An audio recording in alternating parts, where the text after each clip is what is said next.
Is this the end of the bull market or just a pullback? Hey there, Tamir from Fibonacci-Traders.com, your daily market recap. Like, subscribe. Let's see the charts. SPY with 0.6% to the downside, almost closed the gap at the 497, but support, psychological support at the 500, almost already 5%. The SPY is already 5% down from all-time highs just a few weeks ago. 5 is a Fibonacci number. It all comes down to Fibonacci. Look at the SPY at the 65 minutes. And the second hour broke the support of the 502. This 502 was the support for Monday and Tuesday inside the intraday levels. Now 500, 5 plus 0 plus 0 is 5. 5 is a Fibonacci number. 5% to the downside is a Fibonacci number. As long we are under a 13% retracement from all-time highs, it is still considered a bull market. And if you are new here on my channel, this is the Fibonacci Traders Discord. We have trading floor in English, we have trading floor in Hebrew, day trading, swing trading, options trading, crypto, general chats, whatever you want under one roof. And yesterday we took, according to the US 500, according to the futures double top over here, we took short, and we also took Tesla short. And as you can see, this short on SPY went down and down and down, and you know where it ended. So join the Fibonacci Traders Discord, links in the description below. Join us today and you will start seeing result super fast. QQQ 1.2% to the downside, close the gap finally at the 425 area. We've been talking about this gap for so long, and now finally this gap is over. Next support is the 418 area, and then 409. We have also another gap over here at the 413. This is how the QQQ looks on the 65 minutes. Always zoom in, zoom out, and you will get a better point of view of price action. And the second hour of the day broke to the downside. 3 hours took the QQQ to go 1.22% to the downside. Now 424 is hanging as support. Below it 420, 414 on the intraday levels. Dow Jones kept a very solid day, almost nothing much, 0.14 to the downside, still holding above the 376. As you can see, this area was a very important area of resistance.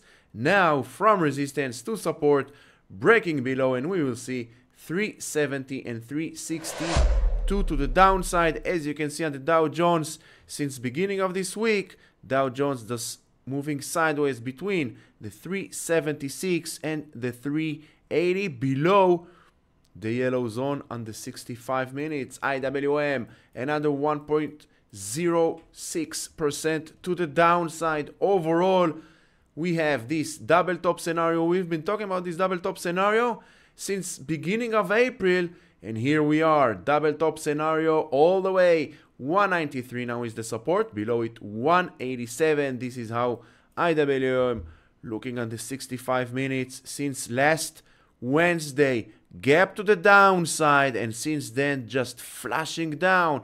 Just in 1 week, 5% on the IWM. Just 1 week, 5%. Once again, 5 is a Fibonacci number. Ladies and gentlemen, it all comes down to Fibonacci. Look at the Bitcoin on the daily, hanging strong above the 60K area. Breaking below it, we will see 56 and 51K to the downside. This is how it looks on the intraday. 65 minutes. We can go also to the 2 hours, trying to bounce and get back inside the 2 hours yellow zone. And if you're asking yourself, what is all these lines? This is the Fibonacci Traders indicator, the FTI. This is the tool I have developed after 7 years plus of experience looking for that one tool that will give me everything that I need to really understand where price might be heading next. And this tool gives me an accuracy of up to 85% accuracy. It gives me buy signal, sell signal. It gives me future support resistance areas. And of course, it helps me manage my risk with the green line and the red line. One click away and you have everything that you need on your chart. Bitcoin breaking below the 59, and we will see pretty soon between the 50 and the 52 area incoming. Is this the end of also Bitcoin's bull run? Ethereum with 1.5% to the upside. As I'm recording this video on the daily, we have an inside candle for now, and as you can see in the past week or so, Ethereum is below the daily yellow zone, holding above the 2850. Below it, we will see 2300 to the downside. This is how it looks on the 2 hours chart. Struggling to get back inside and trying to get back inside the 2 hours yellow zone. We are still inside the downtrend. We have this trend line over here. Look at this. Trend lines are the true support resistance for price action. Trend line with a Fibonacci yellow zone is the most important area of resistance. Breaking above it, and we probably will see 31.25 to the upside. Like, subscribe, don't forget to hit the notification bell. Join me 8:29 a.m. Eastern time, preparing together live here on my YouTube channel, Fibonacci-Traders YouTube channel, preparing live together Q&A, charts, whatever you want to ask me, you can ask me live and I will give you the answer. So you will be fully prepared for the next trading day. Magnificent 7 with 1% to the downside. Not surprising. Magnificent 7 holding above the 38 area, but bring back this small table, small, but super helpful. Look at this. We are bearish on the 65 on the 4 hours on the daily. Still bullish on the weekly because we are still inside this long term. Since January, since beginning of 2024, we are still inside an uptrend channel. But look at this. If you just draw a line, what do you see? This uptrend channel is starting to crawl to the downside, which means no long now on the Magnificent 7. Let me just erase this line over here.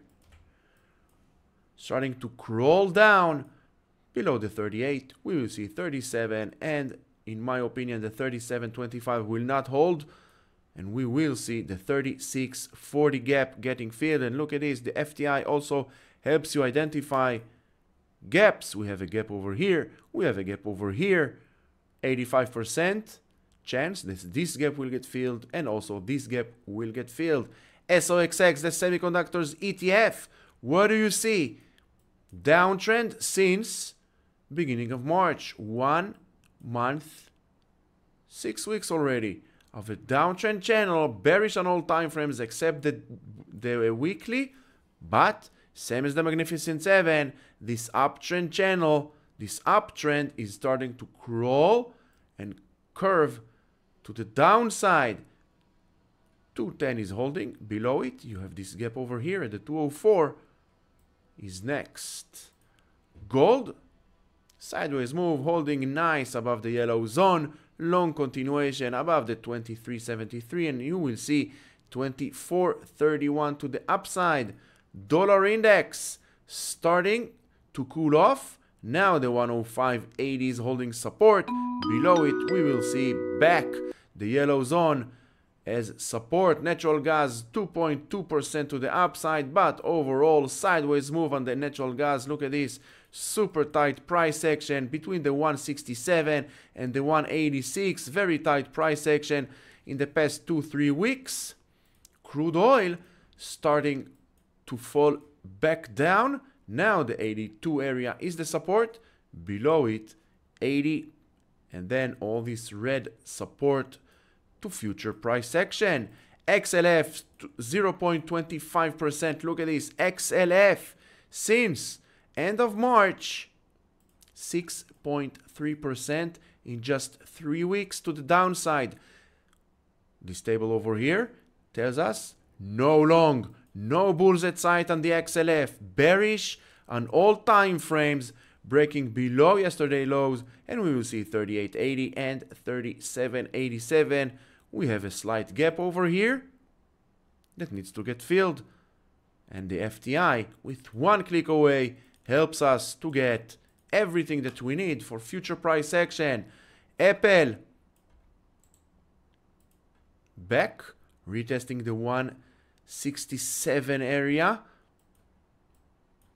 Apple bearish on all time frames, breaking below the 167, and we will see 164, 160, and closing the gap at the 146. Will this gap get filled before earnings, or someone knows something and they are waiting for earnings to just pop Apple's balloon and take a big bite of the Apple's apple and break Apple to the downside? Maybe someone knows something and they are waiting for earnings. We still have this downtrend. This is why we use trend lines. And if you don't know how to use trend lines, don't worry.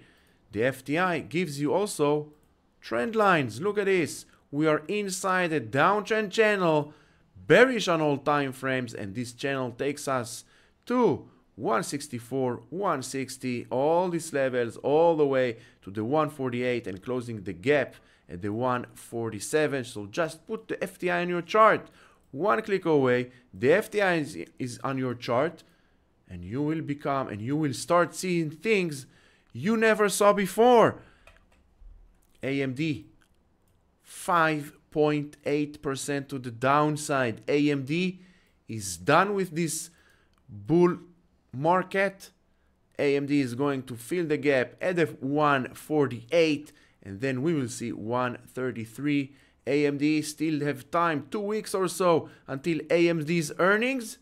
Will we see 133 before AMD's earnings? Overall, AMD in a very steep downtrend channel. AMD just lost since the peak of March, closed at the low of the day, 32.4% to the downside, ladies and gentlemen, in just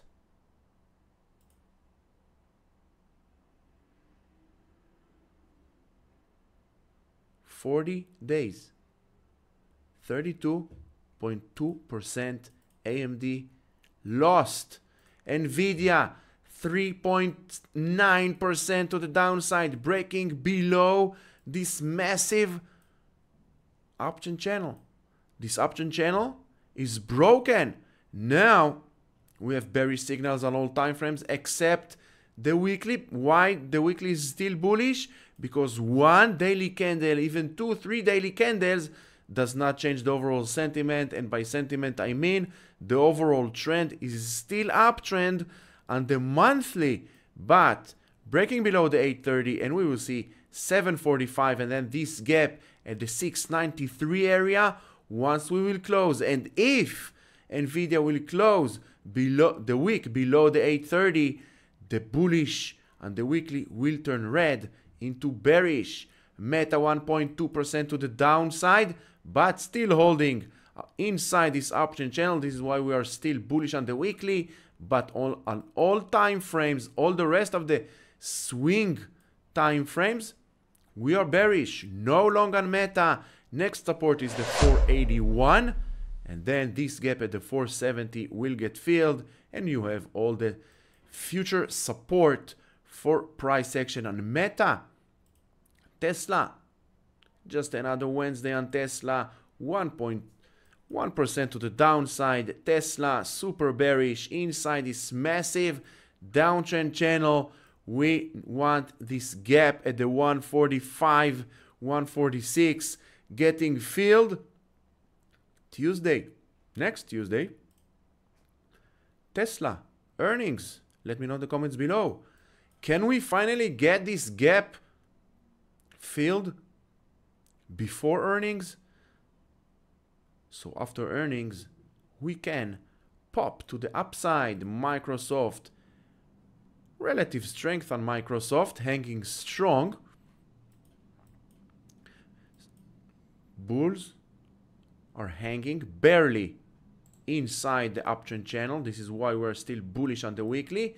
But overall, Microsoft below the yellow zone, below the 410 area. We will see this gap at the 406 getting filled, and then 397 incoming. We have been talking about this multi-top, double top, triple top scenario on Microsoft in the past few weeks, and we said that if bulls will give up trying to break above the 430 area, they will give up, and they gave up. For now, no bulls on Microsoft.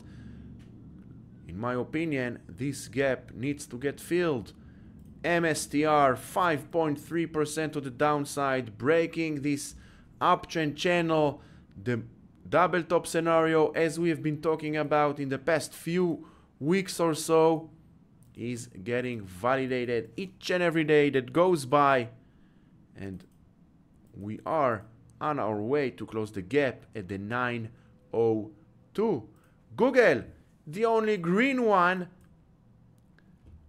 inside an uptrend channel, holding above the yellow zone, breaking below this area. Look at this trend line with the yellow zone, with the Fibonacci, the FTI yellow zone.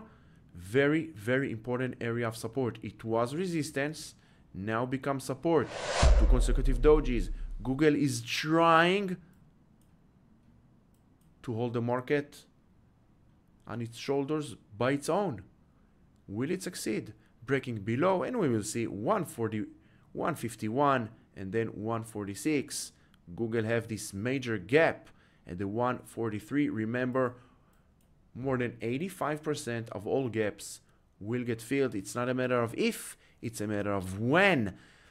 Palantir, we have been talking about Palantir downside since beginning of March, and here we are, downtrend channel, bearish on all time frames at the 2130, breaking below. We will see 20, and then this gap at the 1718 area will get filled. Amazon 1.1% to the downside. Amazon, same as the rest of the market, starting to curl to the downside, but we are still inside a weekly, monthly uptrend channel. Look at this, the yellow zone together with the lower border of this uptrend channel, still holding, breaking below, and bulls will give up. Bears will come super strong, taking Amazon to the 173. Below it, we have the gap at the 169.60. Netflix with 0.6% to the downside, but overall, Netflix sideways move, nothing much. 2 consecutive days of an inside candle. Netflix earnings coming up tomorrow, Thursday, after hours. Prepare for anything. Will Netflix give us the same price action we saw after last earnings to the upside? Will it give us to the downside back to the 536? Let me know in the comments below. What do you think where Netflix will be heading after earnings? SMCI 1.66% to the downside. SMCI is still inside this downtrend channel since middle of March. We have a mixed signals. We have a bullish on the daily, bearish on the weekly, which means indecision on SMCI. This is why we don't need to go short or long. Short continuation, downtrend continuation below the 930, and we will meet once again the 833. Below 833, this channel takes us to close the gap at the 746. Overall, SMCI already gave back 21%. 21, you guessed it, is a Fibonacci number. Last but not least, green, Shopify, but this is not the green we want from Shopify. Shopify have a major resistance at the 7130 area. Look at this. It was support, now becomes resistance. The 68 is the support, breaking below 6383, and this gap at the 6250 will get filled overall? Is this the over of this bull market? We are still under the 13% pullback, up to 13% pullback from recent high, which means from the all-time highs from SPY, we need to take 13% to the downside, which takes us all the way to 4,757. As long as we are above the 457 on the SPY, as long as we are above, let's take 13% to the downside from all-time highs on the Qs. 13% takes us to around 390. As long as we are above 390 in the Qs, we are still a bull market. So I hope you found this video helpful. If you did, like, subscribe. Don't forget to hit the notification bell because we are going live every morning, 8:29 Eastern Time, preparing together for the next trading day. Until then, stay safe.